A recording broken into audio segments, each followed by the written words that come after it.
अवधूत चिंतन श्री गुरुदेव दत्त. श्री स्वामी समर्थ. जय जय स्वामी समर्थ. नमस्कार प्रेमळ स्वामी भक्त हो. तुमचं आपल्या महाराजांच्या भक्तिमार्ग एक मार्ग स्वामी सेवेचा ह्या यूट्यूब चॅनलमध्ये मनापासून स्वागत. भक्तांनो, आपण सर्वजण स्वामींची सेवा करतो आणि ती स्वामींची सेवा करत असताना आपल्याला महाराज अनेक अनुभव देतात. स्वामी साक्षात आहेत याची प्रचिती ते त्यांच्या भक्तांना वारंवार देत असतात. तर अशाच एक ताई आहेत.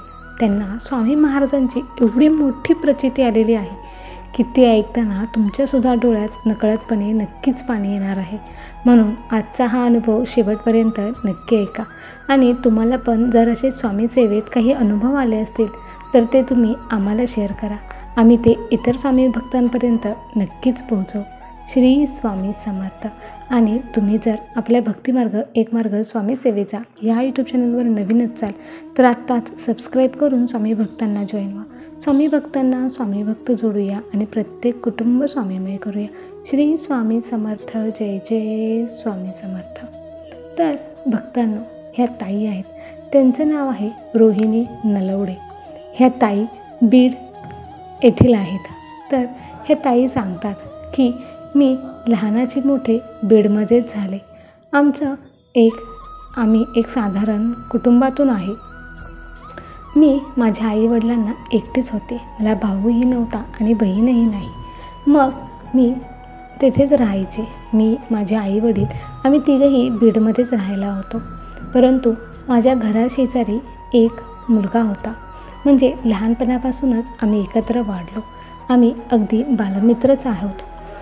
तो मुलगा शाळेमध्ये देखील खूप हुशार होता, दिसायला सुंदर होता, ॲक्टिव्ह होता. आणि जेव्हा आमची मैत्री हे आता वाढतच गेली. आम्ही एकत्रच लहानाचं मोठं झालो आणि मला हळूहळू तो मुलगा फार आवडायला लागला. मी त्याच्यावरती खूपच प्रेम करत होते. परंतु त्याच्या आयुष्यामध्ये कोणतरी दुसरीच होती. त्याला ती मुलगी आवडत होती. त्या दोघांचं एकमेकांवरती प्रेम होतं. हे मला समजलं तेव्हा मला खूप वाईट वाटलं. माझं त्याच्या घरी वारंवार येणं जाणं होतं. मग मी त्याला कधीच सांगू शकले नाही. परंतु त्याच्या आईला माझ्या मनातलं सर्व काही समजत होतं आणि माझं त्याच्यावरती प्रेम आहे हेही कदाचित त्यांना माहीत असावं, कारण त्यांच्या बोलण्यातून ते वारंवार मला समजत असायचं. मग पुढे काय झालं की त्या मुलाने त्या मुलीशी लग्न केलं. हे ऐकून मला फारच वाईट वाटलं. परंतु आपलं ज्याच्यावरती प्रेम असतं तो सुखात असला की आपल्याला अजून काहीच नको असतं. माझंही तसंच होतं. मला फक्त त्याला सुखात पाहायचं होतं. तो आता सुखात होता. त्याचं आणि त्याच्या बायकोचं लग्न, अगदी संसार चांगला चालू होता.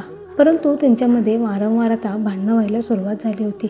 त्यांची भांडणं इतकी विकोपाला गेली की त्याच्या बायकोने त्याला घटस्फोट दिला आणि ती त्याला सोडून निघून गेली. ती सोडून गेल्यामुळं ह्याला ते दुःख सहन झालं नाही. ह्याने आता दारू वगैरे प्यायला सुरुवात केली होती. तो अतिशय दारू प्यायचा. तो पूर्ण दारूच्या नशेतच असायचा. मला मात्र त्याला पाहवत नव्हतं. लग्नाला अवघे 4-5 महिनेच झाले होते आणि त्यांचा संसार पूर्णपणे धुळीला मिळाला होता. आता काहीच नव्हतं. त्या मुलीला त्यांच्या नवऱ्याबद्दल काहीच देणं घेणं नव्हतं. ती त्याला सोडून आता निघून गेली होती. तो मात्र फारच वाईट अवस्थेत होता. त्याची ती अवस्था त्याच्या घरच्यांना देखील पाहवत नव्हती. आणि मग मी त्याला वारंवार आधार देत होती. मात्र तो माझ्याकडून कोणत्याच प्रकारचा आधार घेत नव्हता.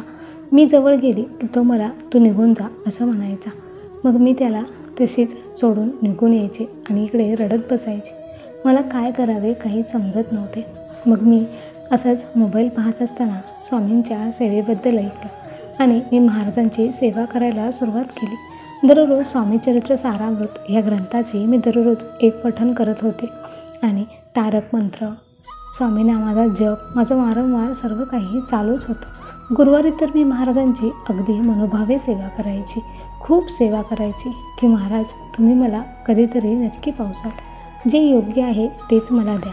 आणि एकदा मी असंच स्वामींची सेवा केली. गुरुवारच होता आणि मोबाईल पाहायला घेतला. तेव्हा महाराजांना चिठ्ठ्या टाकून आपला जर एखादा निर्णय घ्यायचा असेल तर तो कसा घ्यायचा हा मी व्हिडिओ पाहिला आणि मी महाराजांना 2 चिठ्ठ्या लिहिल्या आणि त्या चिठ्ठ्या मी महाराजांसमोर टाकल्या.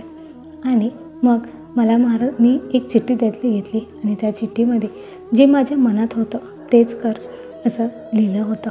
मग माझ्या मनामध्ये होतं की मला त्या मुलाशी लग्न करायचं होतं. मी मात्र हे घरच्यांना बोलू शकत नव्हते. मी कसं बोलणार ह्याचाच मी विचार करत होते. आणि पुन्हा तो मुलगा दारू पिऊन आला आणि घरामध्ये खूपच त्यांचा गोंधळ झाला. म्हणून मी पाहण्यासाठी बाहेर गेले, तर तो ज्या नशेमध्ये होता ते मला अजिबातच पाहवलं नाही. मग दुसऱ्या दिवशी मी त्याच्या घरी गेले, तेव्हा तो घरी नव्हता. मी काकूंना आधार दिला आणि सर्व काही व्यवस्थित होईल असं सांगितलं. तेव्हा अचानक त्या काकू मला म्हणाल्या की हे सर्व तुझ्यामुळेच आता व्यवस्थित होऊ शकतं. तू माझ्या मुलाशी लग्न करशील का? तुझं त्याच्यावरती खूप प्रेम आहे. तो आज तुझ्यावरती प्रेम करत नाही, परंतु कदाचित उद्या भविष्यात तो तुझ्यावरती नक्कीच प्रेम करेल. हे ऐकून माझ्या डोळ्यातून पाणी येऊ लागलं. त्यांनी मला खूप प्रेमाने जवळ घेतलं. मीही त्यांना नाकारू शकले नाही. मी त्यांना हो म्हटलं आणि मग आता घरच्यांना तर सांगायचं होतं, ते कसं सांगणार? मग मी काकूंनाच विनंती केली की तुम्ही माझ्या घरी येऊन सांगा. जेव्हा त्या काकू माझ्या घरी आल्या तेव्हा माझ्या आईवडिलांनी खूप मोठा गोंधळ केला. म्हणाले की तुमचा मुलगा एकही रुपया कमवत नाही, तो पूर्ण दारूच्या नशेत इकडे तिकडे पडलेला असतो. आम्ही आमच्या मुलीचं आयुष्य कसं उद्ध्वस्त करू? असं म्हणून मग मी थोडीशी बाजू घेतली आणि म्हटलं की ते नक्की सुधारेल, मला एक संधी द्या. तर आईवडील पूर्णपणेच नकार देत होते, परंतु माझ्या हट्टापुढे त्यांचं काहीच चाललं नाही आणि शेवटी आम्हा दोघांचं लग्न झालं. अजूनही ते दारूच्या नशेतच असायचे. ते पहिल्या बायकोला विसरू शकत नव्हते आणि माझं मात्र त्यांच्यावरती खूप प्रेम होतं. मी त्यांना वारंवार आधार देत होते. त्यांचं जेवण वगैरे सर्व काही व्यवस्थित बघत होते. मात्र त्यांना कशातच इंटरेस्ट नव्हता. त्यांना फक्त दारू जुगार यामध्येच आता इंटरेस्ट होता. ते 24 तास दारू पेलेले असायचे. ते कंटिन्यू दारूच्याच नशेत असायचे. मी मात्र महाराजांची सेवा करतच होते. आता लग्नाला पूर्ण 4 वर्ष झाली होती, तरीही काही सुधारणा नव्हती. मी नेहमी महाराजांवरच विश्वास ठेवून होते की महाराज, तुम्ही मला आशीर्वाद दिला होता, तुम्ही मला कौल दिला होता, याचा अर्थ हे सर्व काही नक्कीच व्यवस्थित होणार आहे, याचा मला पूर्ण विश्वास आहे. असं म्हणून मी आलेला दिवस ढकलत होते आणि दररोज एक नवीन आशाने दिवसाला सुरुवात करत होते. आणि एक दिवस अचानक काय झालं की माझ्या मिस्टरांनी दारू घेतलीच नाही. त्यांना पोटाचा भयंकर त्रास होत होता. मला त्यांनी काहीच सांगितलं नाही आणि जेव्हा त्यांना उलट्या व्हायला लागल्या तेव्हा मात्र मी त्यांना घेऊन डॉक्टरांकडे गेले. तेव्हा त्यांनी डॉक्टरांना सांगितलं की माझ्या पोटात खूप दुखत आहे, मला ही पोटदुखी सहन होत नाही. हे ऐकल्यानंतर मला समजलं की ह्यांच्या पोटात दुखत होतं, मात्र ह्यांनी मला एकही शब्द सांगितला नाही. म्हणजे ह्यांना मी अजिबातच जवळची वाटत नाही. हे कळल्यानंतर माझा अतिशय मला खूप वाईट वाटलं, परंतु मी ते काहीच करू शकत नव्हते. मग डॉक्टरांनी त्यांची व्यवस्थित तपासणी केली आणि त्यांना विचारलं की तुम्हाला व्यसन आहे का? तेव्हा मिस्टर काहीच बोलले नाही, पण मी त्यांना सांगितलं डॉक्टरांना की हो, यांना दारूचे व्यसन आहे, हे अतिशय जास्त प्रमाणात दररोज दारू पितात. तेव्हा डॉक्टरांनी त्यांना सांगितलं की जर तुम्ही दारू पिलात तर कदाचित तुम्ही कधीच वाचणार नाही. तुम्ही हाताने मृत्यूला आमंत्रण देत आहात. तुमचे शरीर आता दारू ॲक्सेप्ट करू शकत नाही. त्यामुळे जर तुम्ही दारू बंद केली तर तुमचा जीव वाचू शकतो. तुमच्या हातामध्ये अजूनही वेळ आहे, वेळ गेलेली नाही. त्यामुळे तुम्ही दारू पिऊच नका असं सांगितलं आणि मिस्टरना घेऊन मी घरी आले. मिस्टरांना काही केल्याच करमत नव्हतं. त्यांना नेहमीच दारू प्यायची सवय लागली होती, त्यामुळे त्यांना आता देखील दारू पिऊ वाटत होती आणि त्यांनी दारूचा ग्लास पुन्हा एकदा हातात घेतला. त्यांच्या हातात दारूचा ग्लास पाहून मी लगेच पळत स्वामींकडे गेले आणि स्वामींना म्हटलं की स्वामी, ह्यांची दारू सोडवा. आणि येऊन पाहते तर काय, मिस्टरांनी दारूचा ग्लास भरलेला तसाच ठेवला होता, त्यांनी प्यायला नव्हता. मी त्यांच्या जवळ गेले आणि त्यांना म्हटलं की तुम्ही मला हवे आहात, तुम्ही अशी दारू पिऊ नका. मग मिस्टरांनी ऐकलं आणि तो दारूचा ग्लास तसाच ठेवला, त्यांनी तो पिला नाही. मग हळूहळू माझ्या मिस्टरांनी पूर्ण दारू सोडली. मी नेहमीच कष्ट करत होते.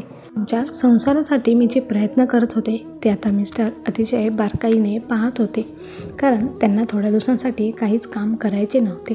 मी जे काही करत होते ते त्यांनी सर्व काही पाहिलं होतं आणि आपल्या संसारासाठी ही खटपट करत आहे, मग आपणही तिला साथ दिली पाहिजे असं म्हणून त्यांनी मला पूर्णपणे स्वीकारलं. आज लग्नाला पूर्ण 5 वर्ष झाली आणि 5 वर्षानंतर माझा संसार हा सुरळीत झाला.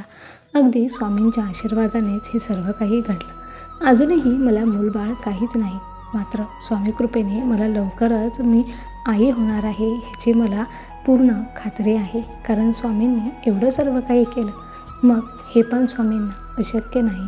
श्री स्वामी समर्थ. धन्यवाद. तर भक्तांनो, ह्या रोहिणीताईंचा अनुभव अतिशय सुंदर असा होता.